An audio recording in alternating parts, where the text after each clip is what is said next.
નમસ્કાર વિદ્યાર્થી મિત્રો, કેમ છો? નવા વર્ષમાં આપ સૌનું હાર્દિક હાર્દિક સ્વાગત છે. કેમ છો? મજામાં વિદ્યાર્થી મિત્રો?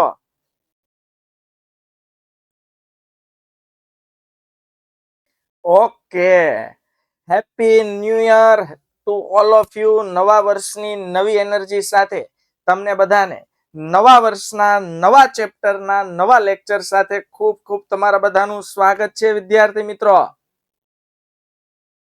કેવું છે નવું વર્ષ, કેવું ચાલી રહ્યું છે જણાવો.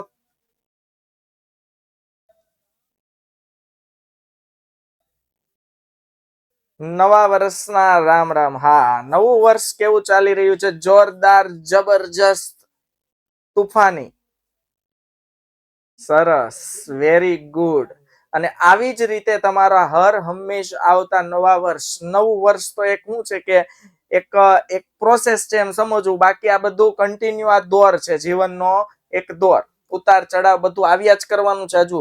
હે ને? નવા વર્ષમાં નવી આશાઓ સાથે, નવા ટાર્ગેટ સાથે અને નવા ગોલ સાથે આપણે ખૂબ સારી મહેનત કરીએ, આપણું કર્મ ઈમાનદારીથી કરીએ અને સફળતાના દરેક શિખરો સર કરીએ, એવી શુભકામનાઓ તમારા અને મારા માટે લઈને આપણે આગળ વધવા જઈ રહ્યા છીએ. તો નવું વર્ષ છે તમારા માટે, મારા માટે, અને આપણે બધા આપણા બધાના ગોલ અચીવ થાય. તમારા પણ કંઈક ગોલ હોય, મારા પણ કંઈક ગોલ હોય, બધાના ગોલ અચીવ થાય. એવી રીતે ઉત્તર નવા વર્ષ આવ્યા જ કરે, નવા નવા ગોલ આપણે નક્કી કર્યા કરીએ, સફળતાના દરેક સોપાનો સિદ્ધ કર્યા કરીએ, એવી તમને બધાને ખૂબ ખૂબ શુભેચ્છા સાથે વિદ્યાર્થી મિત્રો આપણે આગળ વધવા જઈ રહ્યા છીએ. ચેપ્ટર 8, નવું ચેપ્ટર છે ધંધાકીય મૂડીના પ્રાપ્તિ સ્થાનો. ઓકે, તો બાળકો, હા, અમારે જો ઓનલાઈન સિસ્ટમ આવી ગઈ ને, જો એક અમારે વિવેક શું લખે છે કે પગે લાગુ સાહેબ. હા, હવે એટલે આશીર્વાદ દેજો, આમ ઓનલાઈન આપવાના. કેવો જમાનો આવી ગયો, ટીવી જોતા હોય ઓલા ગોળ એમ કે તથાસ્તુ એમ. હા, એટલે આ બધું શું છે કે તમે જુઓ ને, આપણે એવા વિડીયો નથી જોતા ઓનલાઈન એંગેજમેન્ટ ને. હવે તો આમ ધીમે ધીમે બધું ઓનલાઈન મેરેજ થઈ જશે. તો ચાંદલા બંડલા લખાવાના પેલા આપણે વ્યવહાર કરવા જવો પડતો. આપણે છે ને સમાજમાં એવી સિસ્ટમ કે કોઈ પણ ના લગ્ન પ્રસંગમાં જઈએ એટલે વ્યવહાર કરવો પડે. એમ દેશી ભાષામાં આપણે શું કહીએ? વ્યવહાર કહેવાય. એ શું કામ હતું વિદ્યાર્થી મિત્રો? તમે જુઓ, ચાંદલા લખાવાની પ્રથા હતી પેલા તો છે ને વિદ્યાર્થી મિત્રો, આજથી 35, 40, 50 વર્ષ પહેલા તો છે ને ચાંદલા સ્વરૂપે ખોળો અને એવું બધું આવતું અલગ અલગ. તમને વધારે આઈડિયા હોય ન હોય એટલે ડિટેલમાં ન જતા. લોકો વાસણ લઈ જતા, કોઈ એક એક થાળી લઈ આવે સ્ટીલની, કોઈ એક એક ડીશ લઈ આવે, એક એક વાટકા લઈ આવે. એટલે ઘણાના ઘરમાં તમે જુઓ ને એટલે 12 થાળી હોય ને તો 12 થાળી અલગ હોય વિદ્યાર્થી મિત્રો. 12 થાળી હોય ને તો 12 થાળી અલગ હોય. સમજાય છે? તો આ બધી સિસ્ટમ હતી. હવે આવું શું કામ હતું? ચાંદલા પ્રતાપ, ભાઈ કોઈના ઘરે લગ્ન હોય એટલે ચાંદલો લખાવાનો. એ એટલા માટે નહોતું કે લગ્ન જેના ઘરે છે એને પૈસાની જરૂર, એમ નહીં. પણ જેના ઘરે લગ્ન પ્રસંગ છે એ પૈસાની એને અગવડતા ન પડે. કારણ કે લગ્ન પ્રસંગ મોટો પ્રસંગ છે, ઘણો બધો ખર્ચ થાય. તો આવા સંજોગોમાં આપણે ફૂલ નહીં તો ફૂલની પાંદડી સ્વરૂપે એને હેલ્પફુલ બનીએ. હવે કેવું છે આમાં, આ જે મૂડીના પ્રાપ્તિ સ્થાનો સમજાવું છે ને, એમાં સેમ આ ઉદાહરણ કામમાં લાગવાનું છે. એટલે તમને અત્યારે આઈડિયા આપું છું કે શેરમાં મેં તમને સમજાવ્યું છે, શેર સેમ આવું જ ઉદાહરણ હતું. હવે જે વ્યક્તિના ઘરે લગ્ન પ્રસંગ છે એને બરોબર 1 લાખ રૂપિયાની અગવડતા છે, 1 લાખ રૂપિયાની જરૂર છે. તો 1 લાખ રૂપિયા કે 50,000 કોઈ વ્યક્તિ પાસેથી માંગશે ને તો સીધા નહીં મળે. તો સામાજિક વ્યવહાર સ્વરૂપે વિદ્યાર્થી મિત્રો એક આખો દોર આવ્યો. અને લોકો શું કરે? 100 રૂપિયા, 200 રૂપિયા, 500 રૂપિયા વ્યવહાર સ્વરૂપે લખાવે. હવે સિંગલ વ્યક્તિ 100, 200, 500 લખાવે ને તો લાખ રૂપિયા ફટાફટ થઈ જાય. પછી હવે એના ઘરે જો પ્રસંગ આવે, જે વ્યક્તિ આપણા ત્યાં લખાયું છે એના ઘરે પ્રસંગ આવશે તો આપણે ત્યાં જઈને લખાઈ આવવાના. વળી ગયું. અને આપણે ત્યાં જઈને લખાઈ આવશું ને તો આપણને કઈ અઘરું નહીં પડે વિદ્યાર્થી મિત્રો. સમજાય છે? એટલે કહેવાનો મતલબ શું છે? આ વ્યવહાર હતો. જેના એ વ્યવહાર હતો શું કામ?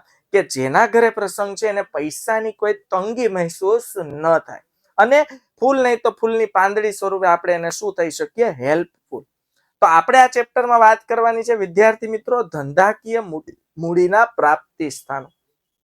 પ્રાપ્તિ સ્થાનો એટલે ક્યાંથી પ્રાપ્ત થાય? જેમ કે ખનિજ તત્વના પ્રાપ્તિ સ્થાનો શું છે? તો કે ભાઈ જમીન, પાતાળ છે, પછી દરિયાની અંદર પાતાળમાંથી ખનિજ કાઢવામાં આવે છે. આ એના પ્રાપ્તિ સ્થાનો છે કે જે તે વસ્તુ જ્યાંથી પ્રાપ્ત થાય એને પ્રાપ્તિ સ્થાનો કહેવાય. અહીંયા વાત થાય છે મૂડીના પ્રાપ્તિ સ્થાન. હવે મૂડી એટલે આપણે ખાસ ધંધાકીય એકમને લગતી વાત કરવાના છીએ, એટલે મૂડી એટલે શેર મૂડીની વાત કરશું આપણે. ઓકે, જેમાં ઇક્વિટી શેર મૂડી આવી જાય છે, પ્રેફરન્સ શેર મૂડી આવી જાય છે, અને એ જ મૂડીમાં બાહ્ય મૂડી, ઉછીની લીધેલી મૂડીનો પણ સમાવેશ થાય, જેમ કે ડિબેન્ચર્સ. ઓકે, તો આજે આપણે આ ચેપ્ટરમાં શીખવાના છીએ ધંધાકીય મૂડીના પ્રાપ્તિ સ્થાન.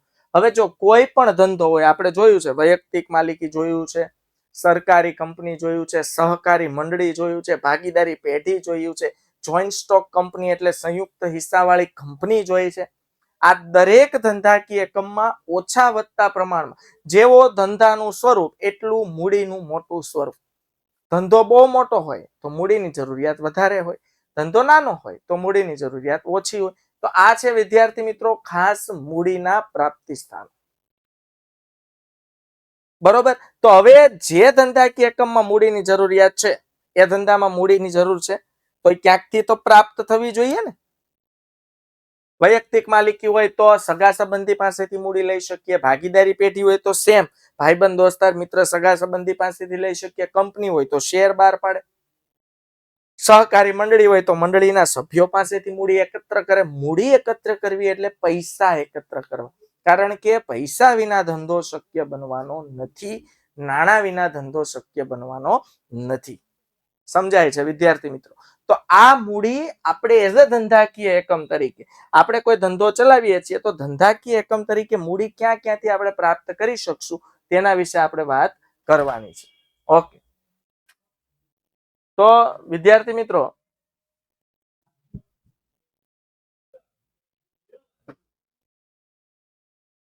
સૌથી પહેલા આપણે જોઈએ પ્રસ્તાવ. એક મિનિટ હો.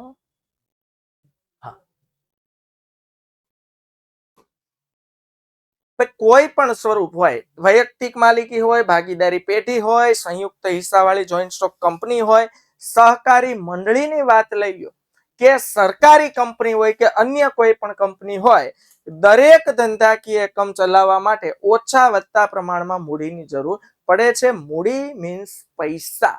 વગર પૈસે ધંધો થતો નથી. આજે ધંધો કરવાની સ્કિલ ઘણામાં હોય કે સર મારે ધંધો કરવો છે, પણ ધંધો બિઝનેસ કરવા માટે ઇન્વેસ્ટમેન્ટ જરૂરી છે, અને ઇન્વેસ્ટમેન્ટ એટલે મૂડીનું રોકાણ. મૂડી વગર ધંધો થતો નથી. વિચાર ઘણો મોટો હોય, વિચાર યોગ્ય પણ છે, એ પ્રમાણે જો તમને સમયસર મૂડી મળી જાય તો તમારા વિચાર તમને અઢળક પ્રગતિ કરાવી શકે છે, જો ધંધો બિઝનેસમાં ઇન્ટરેસ્ટ હોય તો. ઓકે, ઔદ્યોગિક ક્રાંતિ દરમિયાન વિજ્ઞાન અને તકનીકી ક્ષેત્રે અનેક શોધો થઈ. હવે આપને ખબર છે, જેવી રીતે ઔદ્યોગિક ક્રાંતિને સફળતા મળી, વિજ્ઞાન ક્ષેત્રે, ટેકનોલોજી ક્ષેત્રે નવા નવા મશીનરી, નવા નવા પ્લાન્ટ, નવા નવા યંત્રો, આધુનિક યંત્રો જેને કહેવાય,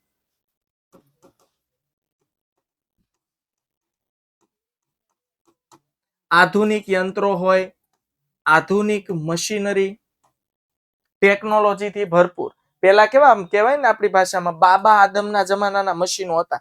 સિમ્પલ તમે વાત કરી લો તો કપડા બનાવવા માટે આપણે રેટિયો કાંતતા. ગાંધી બાપુ સમયની વાત કરીએ એટલે રેટિયો હતો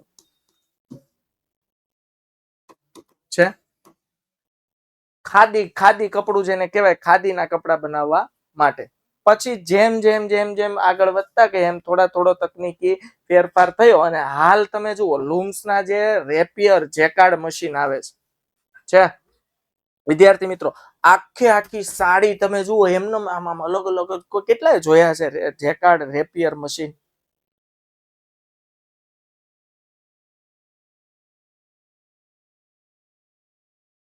નથી જોયા. હવે છે ને ગૂગલમાં સોરી યુટ્યુબમાં સર્ચ કરજો, ફ્રી થઈને, ફ્રી થઈને. અત્યારની મારા દીકરા અત્યારે આને કરશે મિનિમાઇઝ ને સીધા યુટ્યુબ ખોલશે, એવું નથી કરવાનું. હા, ઓકે. તો બાળકો એમાં કેવું ખબર, અલગ અલગ દોરા જ આવે, આમ ધાગા જેને કહેવાય ને થ્રેડ, દોરાથી જ આખું ગુથાઈ જાય અને આખી સાડી બને. એ ઉપરાંત તમે આમ ખબર સાડીમાં લેસ પટ્ટા લગાવેલ. હા સાહેબ, તમને કેમ ખબર? અમે સુરતમાં રહીએ ને, સુરતનો મેન ઉદ્યોગ કાપડ ઉદ્યોગ, એટલે આવું થોડોક આઈડિયા હોય. હવે સાંભળો, સાડી હોય ને એમાં હવે જોજો, મમ્મીની અમુક એવી સાડી હોય ને, સાડી નીચે આવડો લેસ પટ્ટો હોય, લેસ કહેવાય, જોજો આ લેસ પટ્ટો હોય ને બાળકો, કાપડ હોય જ નહીં, એ સીધું દોરા ગુથાઈને બને, ડાયરેક્ટ લાઈવ એક સાથે 500 દોરા એક સાથે હોય, અને દોરા છે ને આમ લાઈવ ગૂંથણી થાય ને આખો પટ્ટો બનતો જાય. યસ, તમે સર્ચ કરજો, હે ને, યુટ્યુબ પર સર્ચ કરજો કે હાઉ ટુ મેક લેસ પટ્ટા, how to make rapier jacquard sari, આવું સર્ચ કરજો એટલે તમને આઈડિયા આવશે. બહુ મોટું મશીન હોય. આ ક્યાંથી શક્ય બન્યું? આધુનિક યંત્રો અને મશીનરીથી. તો રેટીઓ કાંતી માણસની જિંદગીઓ પૂરી થઈ ગઈ હે એ જમાના.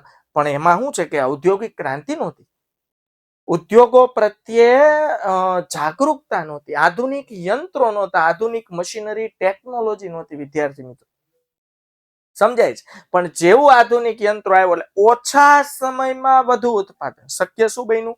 ઓછા સમયમાં વધુ ઉત્પાદન શક્ય બન્યું. હે, અનેક શોધખોળો થઈ, ઉત્પાદન ક્ષેત્રે યાંત્રિકીકરણ અમલમાં આવ્યું. જો ઉત્પાદન ક્ષેત્રે યાંત્રિકીકરણ અમલમાં આવ્યું એટલે યંત્રોને વધુ મહત્વ આપીને આધુનિક ટેકનોલોજીના યંત્રો વસાવવા પર ભાર મૂકવામાં આવ્યો. હવે આધુનિક ટેકનોલોજીનું જે, જો આપણી પાસે યંત્રો છે બરોબર, આપણે હવે સામાન્ય, હવે આપણે ખબર છે કે ફોનમાં વાત કરવા સિવાય આપણે હજારો ફીચર્સ આવે છે. કોણ વ્યક્તિ ફોનના બધા ફીચર્સનો યુઝ કરતા હશે? કોઈ નહીં. જે જનરલ ફીચર્સ છે બરોબર છે, વાઈફાઈ, હોટસ્પોટ, આવા 7, 8, 10 ફીચર્સ જ આપણે યુઝ કરીએ છીએ બરોબર છે. છતાં ટેકનોલોજી ચેન્જ થાય એટલે આપણે ફોન ચેન્જ કરી નાખીએ છીએ. તો ધંધામાં એવું હોવું જોઈએ, ખરેખર ફોનમાં એવું ન હોવું જોઈએ, કારણ કે બધું રોકાણ ફોનમાં જતું રહે છે એટલે ધંધામાં નથી થતું. હા, ઓકે, વાંધો નહીં. પણ જે હોય તે યાંત્રિકીકરણ કેટલું મહત્વનું છે. યાંત્રિકીકરણ એટલે શું? કે આપણી પાસે જે મશીન છે અને જો માર્કેટમાં આપણી કરતા વધુ સારી ટેકનોલોજીના મશીન અવેલેબલ હોય, સમજાય છે વિદ્યાર્થી મિત્રો? આપણા કરતા વધુ સારી ટેકનોલોજીના મશીન અવેલેબલ હોય તો એ મશીન લાવો, એ યંત્ર લાવો, કારણ કે તેના થકી તમે ઓછા સમયમાં વધુ સારું ઉત્પાદન કાર્ય કરી શકો છો, અને ઓછા સમયમાં વધુ સારું ક્વોલિટી બેઝ, ક્વોલિટી વાળું એમ છે ને. આજે આ રેટિયોની વાત કરો, ખાદી બનતું, ખાદીનું કાપડ, સુતરાઉ કાપડ જેને આપણે કહીએ બરોબર છે. તો હવે તમે જુઓ કાપડમાં કેટલી વેરાયટી આવે છે. ક્યાંથી શક્ય બન્યું વિદ્યાર્થી મિત્રો? ટેકનોલોજી, યંત્રને કારણે, મશીનરીને કારણે. ઓકે, તો જેના કારણે એકમનું કદ વધ્યું. હવે સારા મશીન હોય તો ઉત્પાદન વધુ થાય, ઓછા સમયમાં વધુ ઉત્પાદન. એ ઉપરાંત ઉત્પાદનની જે પડતર છે, પડતર મેં તમને સમજાવ્યું છે કે કોઈ પણ વસ્તુ તૈયાર કરવા માટે લાગતો ખર્ચ અથવા કોઈ પણ વસ્તુ બનાવવા માટે લાગતો ખર્ચ, આ કોઈ પણ વસ્તુ બનાવવા માટે લાગતો ખર્ચ છે એને વિદ્યાર્થી મિત્રો કહેવાય પડતર. તો એની પડતર નીચી આવે, cost price. Yes, absolutely right. પડતર નીચી આવે એટલે નફો વધે, પડતર નીચી આવે એટલે નફો વધે. દરેક કાર્ય માટે અલગ અલગ નિષ્ણાંતોની જરૂરિયાત ઉદ્ભવી, તેના કારણે એકમમાં વિશિષ્ટીકરણ જરૂરી બન્યું અને વિપુલ પ્રમાણમાં ઉત્પાદન થવા લાગ્યું. જો પેલા કેવું હતું ખબર? એક વ્યક્તિને મલ્ટી ટેલેન્ટેડ બિચારો ગણે ન હોય તો બનાવે, મતલબ એક વ્યક્તિ પાસે 3-4 જાતના કામ કરાવે નહીં. વિશિષ્ટીકરણ નામની વસ્તુ હોય. જો કોઈ એક કામ કોઈ ચોક્કસ વ્યક્તિ પાસે કરાવો તો જ એ કામ પરફેક્ટ બને. સમજાય છે? જેમ કે અકાઉન્ટિંગ તમે જેમિસ સર પાસે ભણો તો જ તમને અકાઉન્ટિંગ સમજ પડે, કારણ કે એના નિષ્ણાત છે. વિશિષ્ટીકરણનો લાભ. ક્લિયર થાય છે વિદ્યાર્થી મિત્રો? એટલે આ દરેક કાર્ય માટે અલગ અલગ નિષ્ણાંતોની જરૂરિયાત ઉદ્ભવી. ધંધામાં આવું શક્ય બન્યું કે દરેક કાર્ય માટે અલગ અલગ નિષ્ણાંત. તેના કારણે એકમમાં વિશિષ્ટીકરણ જરૂરી બન્યું, અને એના કારણે ધંધાકીય એકમમાં વિશિષ્ટીકરણ જરૂરી બન્યું અને વિપુલ પ્રમાણમાં ઉત્પાદન થવા લાગ્યું. વિપુલ પ્રમાણમાં એટલે ખૂબ મોટા પ્રમાણ,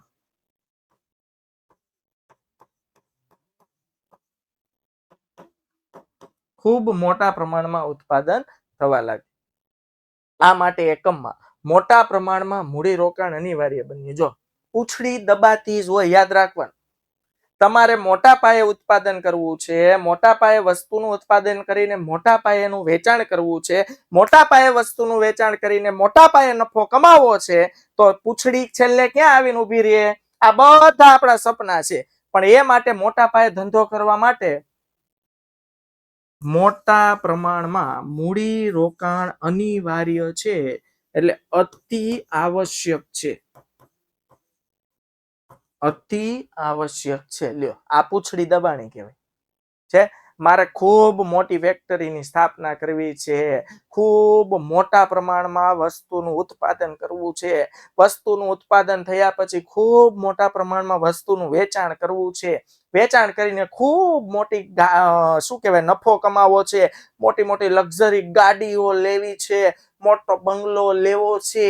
આ બધું સપનાના એન્ડ ઉપર પૂંછડી આવો એટલે પૂંછડી ક્યાં દબાતી હોય? આ બધું કરવા માટે સૌથી પહેલા મોટી ફેક્ટરી સ્થાપવા માટે ખૂબ મોટા પ્રમાણમાં મૂડી રોકાણની જરૂર પડે. હવે પ્રશ્ન એ થાય કે આ મૂડી આવે ક્યાંથી? સમજાય છે?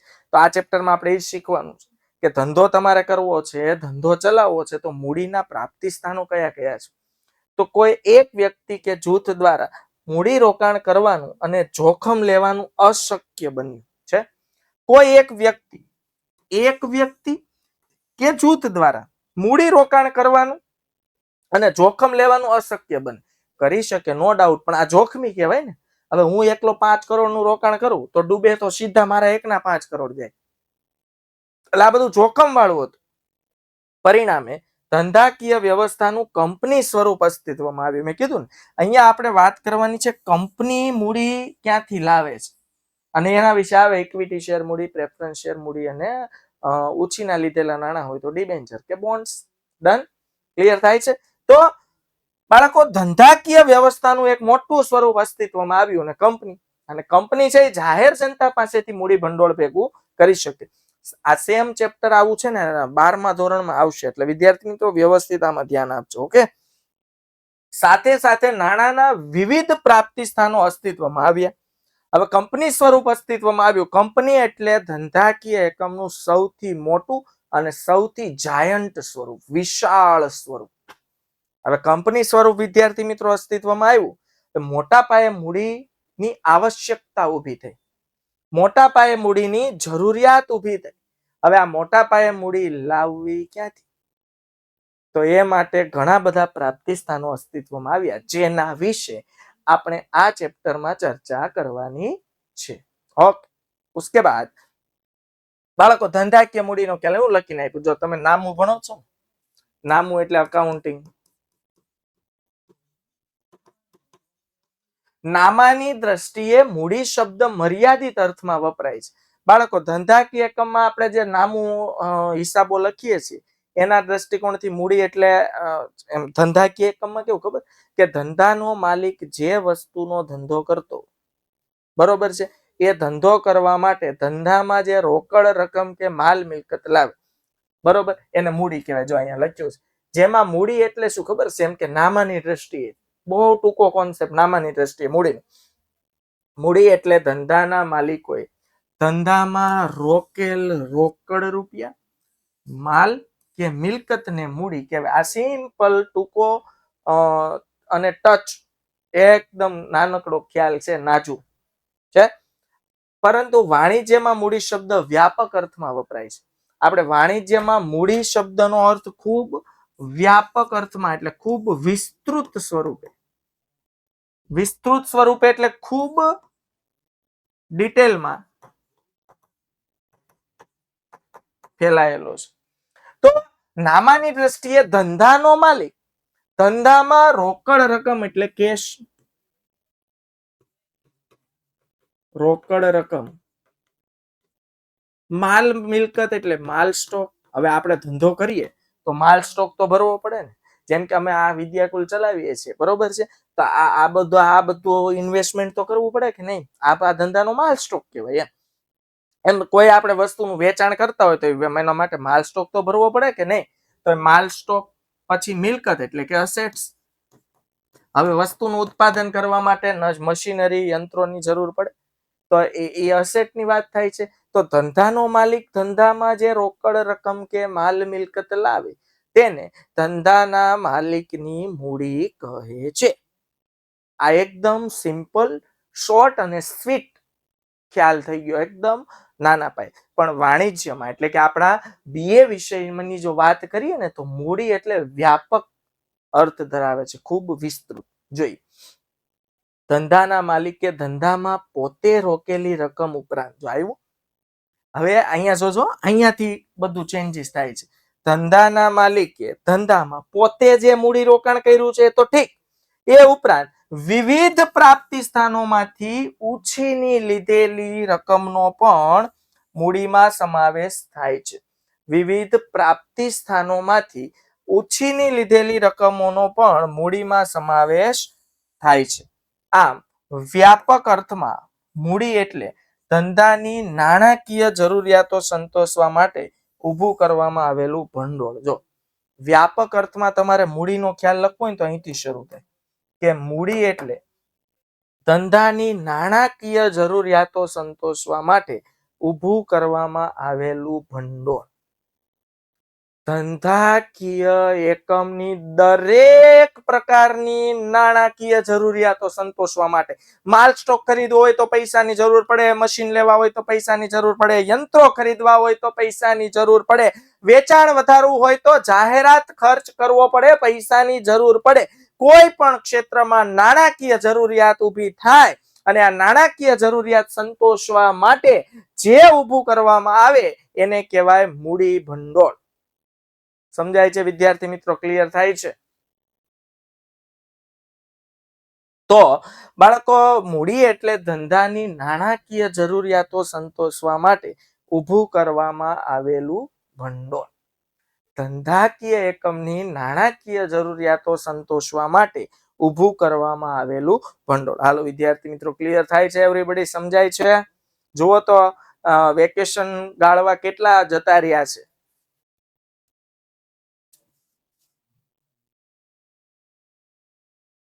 અચ્છા, 126 છે, એટલે બાકી બધા વેકેશન નો આનંદ લઈ રહ્યા છે. પણ એનો મતલબ એવો થયો કે કોઈ કોઈ ખૂણે ખાસ કે ક્યાંક ક્યાંક નેટવર્ક આવતું હશે તો રેકોર્ડેડ લેક્ચર જોઈ લેતા હશે. ઓકે, બાકીના કદાચ આમાં એવા છે કોઈ ફરવા ગયા હોય ને ત્યાં ટાઈમ કાઢીને જોઈ રહ્યા છે અત્યારે લાઈવ?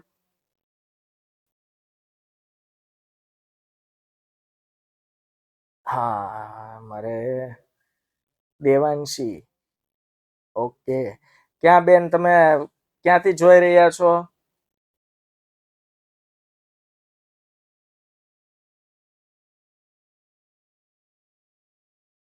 ઓકે, હા, મામાનું ઘર કેટલે દીવો બળે એટલે. ઓકે, સરસ, વેરી ગુડ.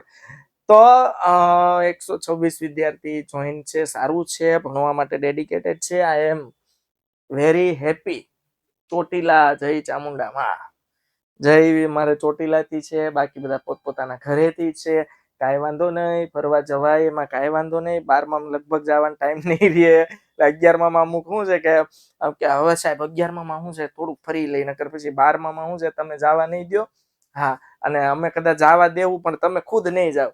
હા, એટલું શું છે કે કામ કરવું પડશે, બોર્ડનું વર્ષ હશે તો. ઓકે, વાંધો નહીં, ચાલ, સરસ, વેરી ગુડ. ચાલો, હવે બાળકો, ધંધાકીય મૂડીની જરૂરિયાત શા માટે પડે છે એના વિશે વાત કરીએ. હવે આપણે ધંધો કરીએ છીએ, તેમાં મૂડીની જરૂરિયાત શું કામ પડે છે? બોલો, આપણે શરીરને સશક્ત રાખવું છે, સમજાય છે? શરીરને સશક્ત રાખવું છે તો ખાવાની જરૂર પડે છે. હા હા, બોલો, હા હા હા. અરે સાહેબ, અમારે તો 5-5 ટાઈમ જમવું પડે, ઝાપટવું પડે, જમવાની ક્યાં વાત કરો? આમ સવારે હમણાં આરામથી 9-10 વાગે ઉઠતા હશું સાહેબ, પછી હારી પેટ ખાઈને વળી પાછા 12-1 વાગે એટલે વળી જમી લેવાનું, વળી પાછું 4-5 વાગે લેક્ચર શરૂ થાય પેલા જમી લેવાનું, વળી પાછું 8 વાગે, વળી પાછું 12 વાગે સુતા પેલા. આમ ફિક્સ શેડ્યુલ હશે ને જમવાનું, હે વિદ્યાર્થી મિત્રો? હા, જો ચક્કી ચાલુ હોય એ સારું એમ. હા, એટલે શું છે હજમ થઈ જાય. હા, જો બે જ ટાઈમ જમે છે તો સિફ. હા, સારું, વાંધો નહીં. ખરેખર નિયમ તો એવો હતો કે 3 ટાઈમ નાવાનું ને 1 ટાઈમ ખાવાનું. મેં તમને આ પહેલા વાત કરી છે, પણ નિયમ ઊંધો થઈ ગયો છે.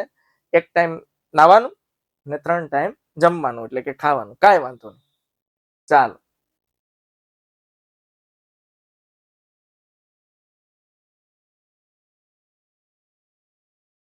દિવાળીનો જો બધો નાસ્તો પતાવી દીધો છે મહેમાનોના ભાગનું ખાઈ લેતું છે દેવાંશી. એવું જ થયું ને બેટા, હે ને? કે મહેમાનો તરાપ મારે, પેલા ઘરના નો પ્રોબ્લેમ. આપણે બાળકો આપણે ઘરે આવું જ થાય છે. જુઓ હું તમને કહું, અત્યારે છે ને તમારા ઘરે મહેમાનો આવતા હોય ને તમે નોટિસ કરજો. પપ્પા છે ને બિચારા બહુ દુખી થતા હશે. જોજો તમે. હું કામ ખબર, તમે મહેમાનો આવશે એટલે મમ્મી છે ને એમ તળિયે પડ્યું ને એવી નવી નવી સ્ટીલની નવી નવી ડીશો કાઢશે. હા, નવા નવા વાસણ કાઢીને એમાં મહેમાનોને જમાડશે. જોજો તમે, ચેક કરજો. હવે આમાં પપ્પા કેમ દુખી થાય? તો થાય જ ને, આખું વર્ષ કમાવાનું પપ્પાએ, પૈસા લઈને નવા નવા વાસણ લઈ આવવાના, અને એ વાસણ આપણે પપ્પાને મમ્મીને ખુદને બધાને જમવાનું જૂના વાસણમાં. હા, અને મહેમાન આવે એના માટે નવા વાસણ. જોયું કેવી પ્રથા છે આપણી ગુજરાતની? તો બાળકો, એ તો આપણી આમ તમે જુઓ કે આપણે મહેમાનોને ભગવાન સ્વરૂપ ગણીએ છીએ. એનો મતલબ એવો થાય છે કે જે વાસણમાં આપણે ખુદ નથી જમતા એને માટે મહેમાન આવે એટલે આપણે તળિયેથી નવા વાસણો કાઢીને જમાડીએ છીએ. આજ તો છે આપણી ગુજરાતની સંસ્કૃતિ, કે આપણે ભારતની, ગુજરાતની નહીં ભારતની સંસ્કૃતિ શું છે? અતિથિ દેવો ભવ. એટલે આપણે મહેમાનોને શું કરીએ છીએ? દેવ, ભગવાન, ગોડ સમાન માનીએ છીએ. સમજાય છે વિદ્યાર્થી મિત્રો? તો હા, એટલે એના માટે શું છે, નવી નવી ડીશો. પણ આમ દુઃખ તો લાગે ને મારા પાપાને કે સારું લઈ આવીએ છીએ અમે, પૈસા આખું અમે કમાઈએ, અને અમારે જૂના વાસણમાં ખાવાનું. મહેમાન આવે મારા દીકરા નવે નવા વાસણમાં ખાય, અઘરું કહેવાય. હો હા, હે ને? કાંઈ વાંધો નહીં. ચાલો, પણ આપણા અતિથિ છે, અતિથિ દેવો ભવ, હે ને? વિદ્યાર્થી તરીકે આ અતિથિ આવે એટલે આમ સ્વાગત, આવતા સ્વાગત એવું કરો છો ને, કે આવો આવો, કેમ છો, મજામાં છો, પાણીનો ગ્લાસ ભરી દો, આટલું પ્રાઇમરી કરવાનું. બાકી પછી મમ્મી પપ્પા સંભાળી લે. પછી અતિથિ અમુક સાહેબે શીખવાડ્યું છે, અતિથિ આવે ને એટલે સામે પગ ઉપર પગ ચડાવીને બેસી જાય. બોલો, કઈક વાત ઉપાડો, આપણે ટોપિક પર ચર્ચા કરીશું ને આપણે ભણવાનું છે. એટલે આપણે સામાન્ય પાણીનું પૂછી લેવાનું, કેમ છો, મજામાં છો, તબિયત પાણી બરાબર છે, પૂછાઈ જાય. પછી અતિથિને મમ્મી પપ્પા સંભાળી લે છે. પછી આપણે પાછું આપણું ભણવાનું કામ સંભાળી લેવાનું. હા, પગ ઉપર પગ ચડાવીને પછી ફાંકા નથી મારવા માંડવાના. ઓકે. ચાલો ચાલો વિદ્યાર્થી મિત્રો, તો હવે ધંધાની મૂડીની જરૂરિયાત શા માટે પડે છે? મેં એમ કીધું ભૂખ લાગે તો ખાવાની જરૂર પડે, બરોબર છે, હે ને? તો એવી જ રીતે ધંધાકીય એકમ ચલાવવા માટે અથવા ધંધાની શરૂઆત કરવા માટે, ઓકે, તો ધંધાકીય એકમની દરેક પ્રવૃત્તિઓને અસરકારક રીતે પાર પાડવા, અસરકારક રીતે એટલે હકારાત્મક રીતે, આપણે જે રીતે ધંધાકીય એકમની પ્રવૃત્તિઓને પાર પાડવા ઈચ્છીએ છીએ તે રીતે પાર પાડવા માટે મૂડી અત્યંત જરૂરી છે. મૂડી એટલે હવે હું તમને વાત કરી દઉં, નાણું. યાદ રાખ, મૂડી એટલે નાણું, એ અત્યંત જરૂરી છે. તો જોઈએ મૂડીની જરૂરિયાત. બાળકો, પહેલા ધંધાની સ્થાપના કરવી છે. એમને ખાલી વિચાર થાય, આઈડિયા, વિચારી શકાય, વિચારો કરોડો અબજો ના થાય, બરોબર છે, પણ એને અમલમાં મૂકવા માટે જરૂર છે નહીં પડે, મૂડી. તો જો ધંધાની સ્થાપના, ધંધાકીય એકમની સ્થાપના માટે કરવા પડતા વિવિધ ખર્ચાઓ, જેમાં એકમની પ્રાથમિક અને ઘનિષ્ઠ તપાસ માટે અને નોંધણીનું પ્રમાણપત્ર જેવા દસ્તાવેજો તૈયાર કરવા માટે કાયદાકીય નિષ્ણાંતોની ફી, નોંધણી ફી વગેરે ખર્ચાને પહોંચી વળવા માટે મૂડીની જરૂર પડે છે. જો આપણે છે ને 1 by 1 ચાલવાનું છે. તમને એમ થાય સાહેબ આટલા જ રૂપિયા થોડા જરૂર પડે, પણ હજુ નીચે મુદ્દા છે. એટલે એમ નો વિચારતા સાહેબ આટલું જ કેમ. તો પહેલા તો તમારે સમજો સ્થાપના કરવી, ચાલો નક્કી કરી લીધું, અને આપણે ધંધો કરવાનો જ છે અને પૈસા પણ છે. હવે એમ સમજી લેજો, હવે એવું વિચારીને ચાલવાનું છે. હાલો વિદ્યાર્થી મિત્રો, ક્લિયર થાય છે? તો ધંધાકીય એકમની આપણે સ્થાપના કરવી હોય તો સૌથી પહેલા અહીંયા શું લખ્યું છે? વિવિધ ખર્ચાઓ, જેમાં પ્રાથમિક અને ઘનિષ્ઠ તપાસ માટે, પ્રાથમિક એટલે પ્રાઇમરી અને ઘનિષ્ઠ એટલે ડિટેલ તપાસ માટે અને નોંધણીનું પ્રમાણપત્ર. હવે આપણે ધંધાની સ્થાપના કરતા હોય તો જે અધિકારીઓ છે, જે આપણે નોંધણી કરાવીએ છીએ, આપણે કાયદેસરનો ધંધો કરવા જઈ રહ્યા છીએ કે નહીં, એના માટેની પણ ઘનિષ્ઠ એટલે ખૂબ ડિટેલમાં તપાસ થતી હોય છે. એ માટે બાળકો નોંધણીનું પ્રમાણપત્ર, એને કહેવાય રજિસ્ટ્રેશન સર્ટિફિકેટ. આપણા ધંધાની નોંધણી કરાવવી પડે. એક બાળકનો જન્મ થાય એટલે સરકારી ચોપડે કેમ આપણે જન્મનું પ્રમાણપત્ર કઢાવવું પડે, એ પ્રમાણપત્ર કહીએ ને આપણે બર્થ સર્ટિફિકેટ, એ બાળકની ભારત દેશના નાગરિક તરીકે નોંધણી થઈ કહેવાય. તમે પ્રમાણપત્ર નથી કઢાવતા એનો મતલબ એનું ક્યાંય સરકારી ચોપડે નામ ચડતું નથી. ઓકે, તો એવી રીતે આપણે ભારતમાં ધંધો કરવો હોય તો ધંધાના નામની નોંધણી કરાવવી પડે.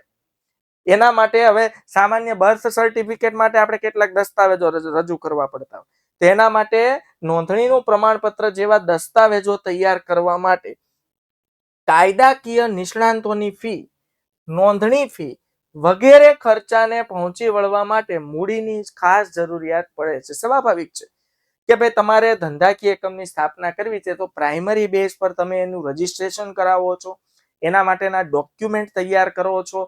પછી હવે ડોક્યુમેન્ટ જાતે તૈયાર ન કરતા કોઈ સોલિસિટર હોય કે વકીલ હોય એના પાસે આપણે લીગલ ડોક્યુમેન્ટ તૈયાર કરાવીએ તો આવા નિષ્ણાંતોની ફી આપવી પડે છે. નોંધણીની રજીસ્ટ્રેશન ફી અલગથી ભરવી પડે છે. નોંધણી રજિસ્ટ્રાર પાસેથી આપણે વાત કરી લીધી છે. બોલો, કંપનીની નોંધણી કરાવવા માટે કોની પાસે જવું પડે? કંપની રજિસ્ટ્રાર પાસે. તો એ કંપની રજિસ્ટ્રાર અલગથી ફી વસૂલ કરે, જેના વિશે આપણે ચર્ચા કરી લીધી છે. ઓકે, તો આના દરેક માટે મૂડીની ખાસ જરૂરિયાત ઊભી થાય છે. પછી આવે છે બાળકો સ્થિર મિલકતોની ખરીદી માટે. જો સ્થિર મિલકતો,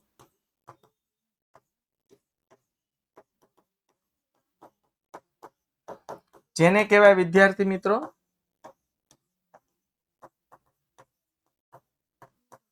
કાયમી મિલકતો. હવે કાયમી મિલકતોમાં શેનો સમાવેશ થાય? તો જમીન, મકાન,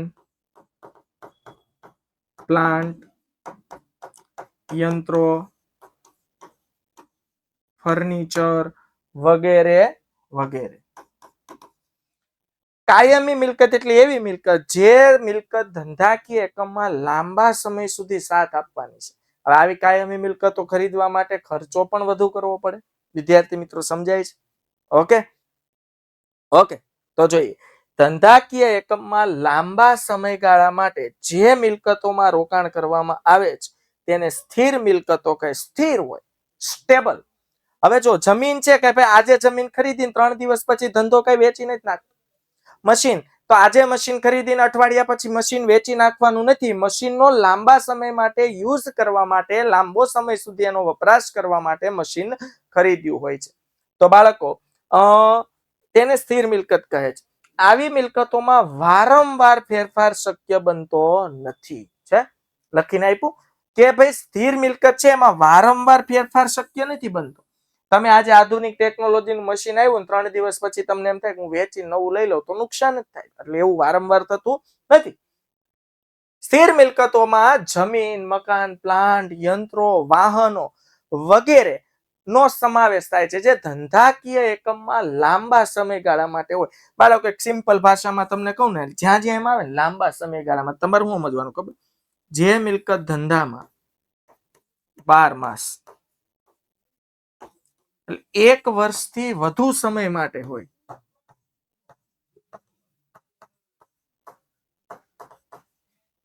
તેવી મિલકતને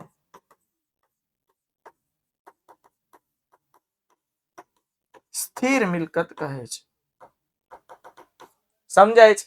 જે મિલકત ધંધાકીય એકમમાં 1 વર્ષથી વધુ સમય માટે હોય તેવી મિલકતને સ્થિર મિલકત કહે છે. આમાં લખેલું છે યસ તનિષા કે ભાઈ એને બિન ચાલુ મિલકત પણ કહેવાય. Yes, absolutely right. બાળકો બિન ચાલુ મિલકતો એટલે જે મિલકતો ચીલા ચાલુ નથી.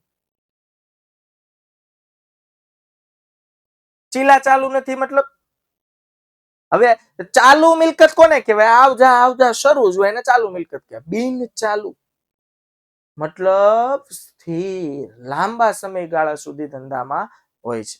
ઓકે, ક્લિયર થાય છે વિદ્યાર્થી મિત્રો? ચાલો ચાલુ મિલકતો વિશે વાત કરીએ. આવ્યું સેમ ટુ સેમ ઓપોઝિટ. ચાલો કહી દઉં છું કે જે મિલકતો ધંધામાં, અને દરેક મિલકતો માટે મૂડીની જરૂરિયાત પડે છે. હા હા, આપણે વાત કરવાની છે મૂડીની જરૂરિયાત. તો જમીન, મકાન, પ્લાન્ટ, યંત્રો, ફર્નિચર, વાહનો ખરીદવા હોય તો મનીભાઈની જરૂર પડે, હને? એમનેમ આવે નહીં. એવી રીતે ચાલુ મિલકતોની વાત કરીએ તો એમાંય પૈસાની તો જરૂર પડવાની છે. હાલો, તો જે મિલકતો ધંધામાં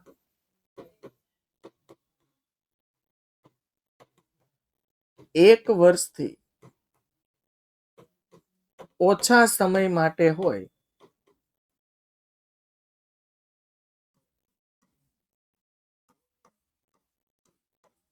તેવી મિલકતોને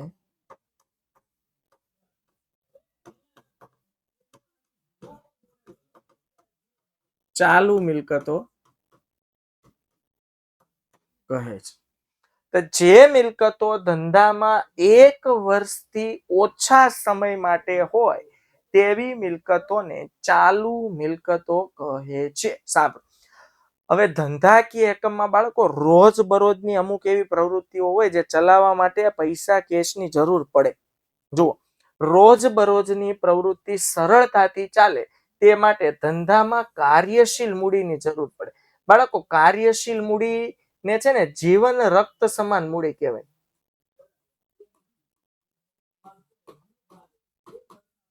બાળકો, આપણા મનુષ્ય હોય કે પ્રાણી હોય, બોલો, એમાં રક્ત, રુધિરાભિસરણ તંત્રમાં લોહીનું વહેવું સતત ચાલુ રહેવું જોઈએ.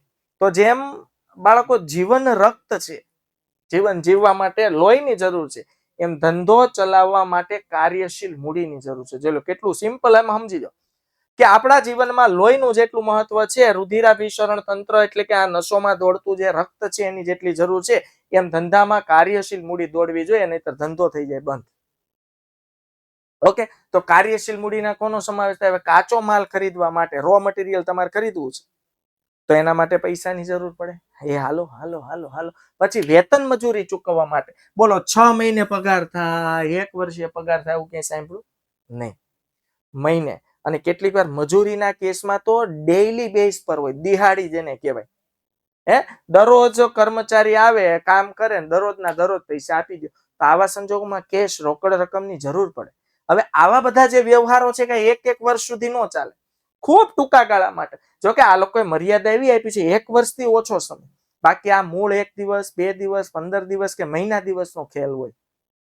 ઓકે, બાળકો, વેપારને સહાયક સેવાઓ પેટે ચૂકવણી માટે તથા તૈયાર માલના સ્ટોકમાં રોકાણ વગેરે માટે કાર્યશીલ મૂડીની જરૂર પડે છે. જેમ તો બાળકો, ધંધામાં રોજબરોજની પ્રવૃત્તિઓ ચલાવવા માટે કાર્યશીલ મૂડીની ખાસ જરૂરિયાત પડે છે, જેવી કે કાચો માલ ખરીદવા, વેતન કે મજૂરી ચૂકવવા, વેપારને સહાયક સેવાઓ પેટે ચૂકવણી માટે તથા હવે વેપારને સહાયક સેવા, તમે વેપાર કરો છો તો બાળકો હોમ ડિલિવરી આપણે ફ્રી આપીએ છીએ છે. એ ઉપરાંત અમુક એવી જાહેરાતો આપણે કરાવવી પડતી હોય છે ન્યૂઝપેપરમાં. આ વેપારને સહાયક સેવાઓ થઈ ગઈ વેપાર વધારવા માટે. એ ઉપરાંત બાળકો, માલના સ્ટોકમાં રોકાણ, કાચો માલ જો સિઝનેબલ આપણો ધંધો હોય, જેમ કે હમણાં જ આ દિવાળી ગઈ એટલે ફટાકડાનો સિઝનેબલ ધંધો જેને કર્યો હોય તો ફટાકડા ખરીદવા માટે સ્ટોક તો ભરવો પડે ને, કે ખાલી સ્ટોલ કરી દો એટલે હાલે? સ્ટોલ કર્યા પછી અંદર ફટાકડાનો માલ સામાન ભરવો પડશે, એમાં પૈસા રોકવા પડે. ઈ કાંઈ તમને ફટાકડાની ફેક્ટરી કાંઈ 1-1 વર્ષ પૂરતા આપે નહીં ઉધાર, ને રોકડેથી જ લાવવાના હોય. તો માલનો સ્ટોક ભરવા માટે કાર્યશીલ મૂડીની જરૂર પડે છે. મતલબ મૂડીની જરૂર પડે છે, પૈસાની જરૂર પડે છે. હાલો વિદ્યાર્થી મિત્રો, ક્લિયર થાય છે?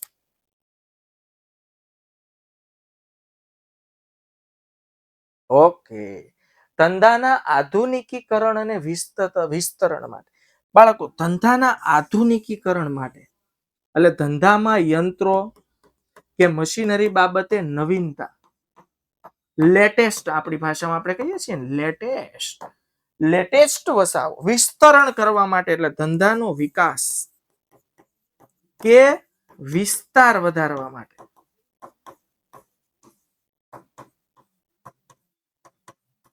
વિસ્તાર વધારવા માટે નવી શોધખોળો થવાના કારણે ધંધાકીય એકમમાં આધુનિકીકરણ, વિસ્તરણ અને ઉત્પાદનની નવી ટેકનોલોજી અપનાવવા માટે મોટા પ્રમાણમાં મૂડીની જરૂર પડે છે.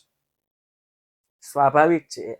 બાબા આદમના જમાનાના મશીનોને કાઢીને નવી ટેકનોલોજી વાળા મશીન મૂકવા હોય તો નવી ટેકનોલોજી છે, નવા મશીન મૂકવા છે તો મૂડીની પૈસાની જરૂર પડશે. એમનેમ કઈ નવીનીકરણ થતું નથી, એમનેમ કઈ આધુનિકીકરણ થતું નથી. આપણા ઘરે લગ્ન પ્રસંગ હોય, આપણે મકાન બનાવ્યું પછી કલર જ નથી કર્યો, તો હવે લગ્ન પ્રસંગે કલર કરવો હોય કે જે હું કામ કરવો છે, નવું લાગે, હા તો નવું લગાડવું હોય, પૈસા થાય ને, પૈસાની જરૂર પડે ને. તો કહેવાનો મારો મતલબ એટલો જ છે બાળકો, ધંધામાં પણ તમે આધુનિકીકરણ લાવો છો, ધંધાનો વિકાસ અને વિસ્તાર વધારો છો, મોટા પાયે તમે ધંધો કરો છો, નવી નવી ઉત્પાદન ક્ષેત્રે આધુનિક ટેકનોલોજી વસાવો છો, ત્યારે મોટા પ્રમાણમાં મૂડીની જરૂરિયાત પડે છે. સમજાય છે વિદ્યાર્થી મિત્રો? ક્લિયર થાય છે? ઓકે. उसके बाद નંબર 5, આકસ્મિક જરૂરિયાત માટે. જોઈ લો, તમારા ઘરે તમારા મમ્મી પપ્પાને પૂછવાનું, પપ્પાએ આકસ્મિક જરૂરિયાત માટે અમુક પૈસા સેફ રાખેલા જ હોય.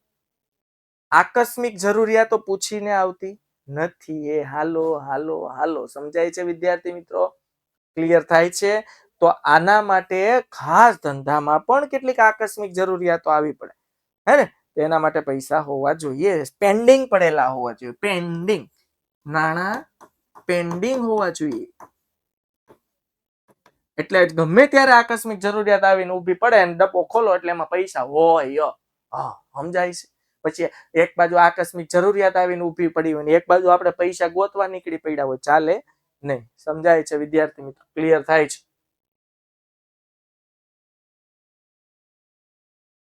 હાલો હાલો હાલો હાલો. 126 જ છે કે કોઈ ગાપચી મારી દીધી? હા, જો મારા દીકરા 7 જણા વયા ગયા જો. ઓકે. ધંધાકીય એકમને ઘણા બધા આંતરિક કે બાહ્ય પરિબળો અસર કરતા હોય છે. આંતરિક પરિબળો, બાહ્ય પરિબળો વિશે આપણે ડિટેલમાં ચર્ચા કરશું. ઇન્ટરનલ ફેક્ટર અને એક્સટર્નલ ફેક્ટર જેને કહેવાય. તો હવે આંતરિક પરિબળો પર આપણું નિયંત્રણ હોય, પણ બાહ્ય પરિબળો જેમાં કુદરતી આફતો વગેરે વગેરેનો સમાવેશ થતો હોય, એ આગળ હમણાં આમાં લિસ્ટમાં જ આવશે, જેના પર આપણે અંકુશ લાવી શકતા નથી. તો આવા સંજોગોમાં એને પહોંચી વળવા માટે આકસ્મિક જરૂરિયાત પડે છે મૂડીની. જેવા કે કર્મચારીઓની હડતાલ. લ્યો, હવે કર્મચારીના મૂડ ક્યારે ચેન્જ થાય ખબર નથી. અચાનક હડતાલ પાડે તો એને સમજાવવા પોસલાવવા માટે થોડીક પૈસાની જરૂર પડશે ને વિદ્યાર્થી મિત્રો. સરકારી નીતિમાં અણધાર્યા ફેરફાર થાય. સરકારી નીતિ જેમ કે 2017માં જીએસટી આવ્યો, એ અણધાર્યો ફેરફાર હતો. આવશે એ ખબર હતી, એમ તો 50 વર્ષ પહેલાની વાત થતી જીએસટી આવશે. તો આવા અણધાર્ય ફેરફાર થાય. વેપાર ચક્ર માં ચેન્જીસ થાય, જેમ કે લોકડાઉન આવ્યું એટલે વેપાર ચક્ર. તમે જુઓ ને, આ એનું લોકડાઉન નું લેટેસ્ટ ઉદાહરણ છે.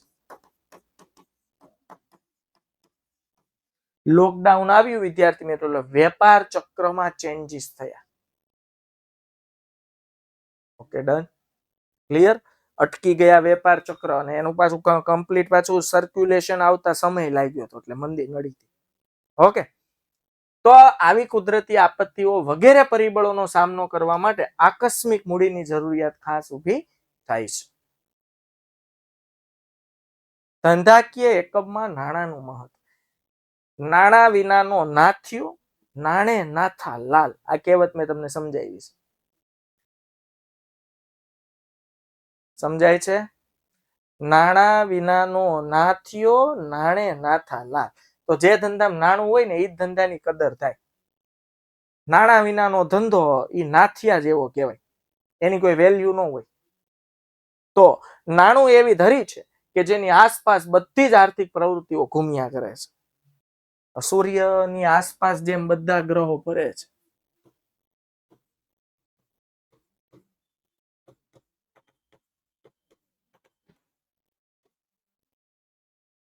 બધા જ ગ્રહો ફરે છે,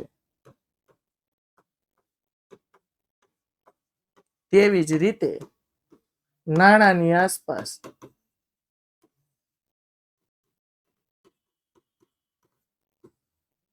બધી જ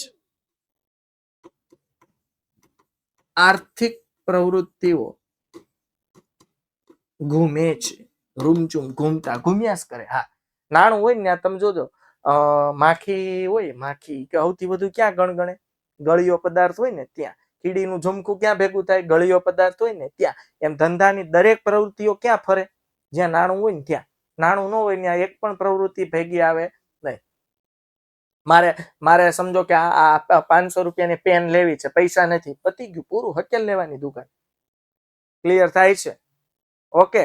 તો ધંધાકીય મૂડીને બાળકો એવી ધરી છે નાણું કે જેની આસપાસ બધી જ આર્થિક પ્રવૃત્તિઓ ઘૂમ્યા કરે છે. ધંધાકીય મૂડીને માનવ શરીરના રક્ત સાથે સરખાવી શકાય. જેમ આપણા શરીરમાં રક્ત એટલે લોહીની અતિ આવશ્યકતા હોય છે, એવી જ રીતે ધંધામાં નાણું અતિ આવશ્યક છે, અતિ મહત્વનું છે. માનવ શરીરમાં રક્તનું જેટલું મહત્વ છે તેટલું મહત્વ ધંધાકીય એકમમાં મૂડીનું છે. સ્વાહા. સમજાઈ ગયું? ક્લિયર થયું? ધંધાકીય એકમની બધી જ પ્રવૃત્તિઓ સમયસર ચલાવવા માટે યોગ્ય નાણાકીય વ્યવસ્થા અનિવાર્ય છે. બાળકો, યોગ્ય નાણાકીય વ્યવસ્થા એટલે જે સમયે નાણાંની જરૂર હોય એ સમયે નાણું મળી રહે ને એને યોગ્ય નાણાકીય વ્યવસ્થા કહે છે. મૂડી વિના ધંધાકીય એકમના વ્યવહારો શક્ય નથી. પૈસા વિના નાથ્યો, નાણે નાથા લાલ. પૈસા વિના ધંધાકીય વ્યવહારો શક્ય જ નથી. શબ્દ પકડો, શક્ય જ નથી. સ્વાભાવિક છે, નથી જ શક્ય. વગર પૈસે તો ખાલી વાતું થાય, પૈસા હોય તો કામ થાય. નાણાંનો જથ્થો મર્યાદિત છે અને તેના વૈકલ્પિક ઉપયોગો અનેક છે. હવે પૈસા ઓછા છે ને એના ઉપયોગો, વૈકલ્પિક ઉપયોગો અનેક છે. તો નાણું વસ્તુ જ એવી છે કે હવે આપણી પાસે 100 રૂપિયા હોય ને તો એના વિકલ્પો વાપરવાના ઘણા છે. તો ધંધાકીય એકમમાં પણ બાળકો નાણું અતિ આવશ્યક છે. નાણું હોય તો વાપરવામાં, ધંધાકીય એકમમાં ઉપયોગ કરવાના આપણી પાસે ઘણા બધા વિકલ્પો છે. તો નાણું એ ધંધાકીય એકમમાં જીવન રક્ત સમાન છે. માટે નાણાંને સમજી વિચારી કાર્યક્ષમ અને મહત્તમ ઉપયોગ કરવો. મહત્તમ ઉપયોગ એટલે આપણી પાસે સમજો 100 રૂપિયાની નોટમાંથી તમે શું, શેના માટે ઉપયોગ કરો છો એ મહત્વ. તમને ઘરે 100 રૂપિયા આપ્યા, તમે નાસ્તો કરી નાખ્યો, ફિનિશ. એ જ 100 રૂપિયામાં તમે સારી 2 પુસ્તક ખરીદી, ઇન્વેસ્ટમેન્ટ, રોકાણ. આટલો ફરક છે. મહત્તમ ઉપયોગ જેને કહેવાય.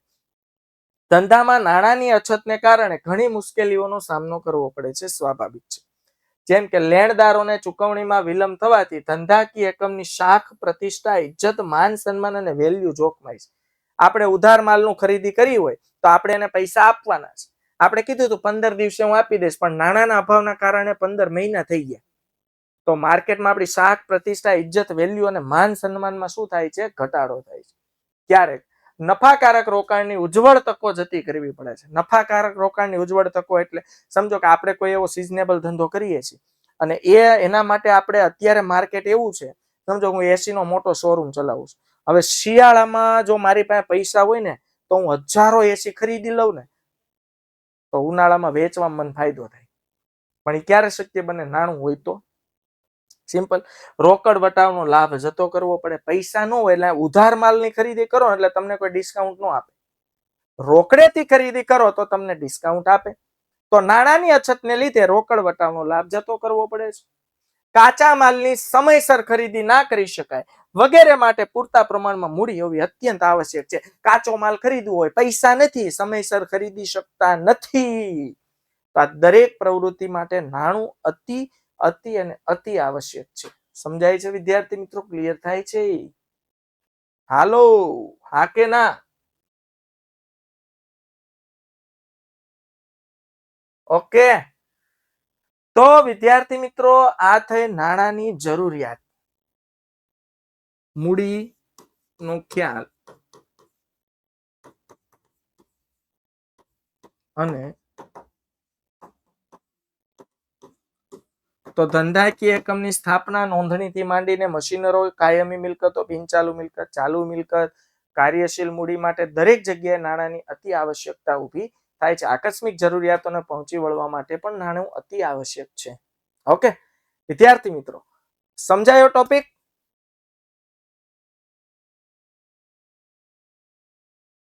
Okay, very good. હવે સરનું કામ પૂરું થાય પછી એની 3 ગણી કેપેસિટીથી તમારું વિદ્યાર્થી મિત્રો કામ શરૂ થઈ જવું જોઈએ, તો જ આ સબ્જેક્ટ તમે સારી રીતે સમજી શકશો.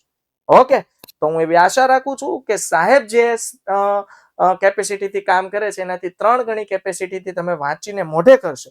એ સાથે વિદ્યાર્થી મિત્રો ફરીથી આવતીકાલે મળશું. ત્યાં સુધી આવજો. Bye bye, take care, C you. જય હિન્દ, ભારત માતા કી જય.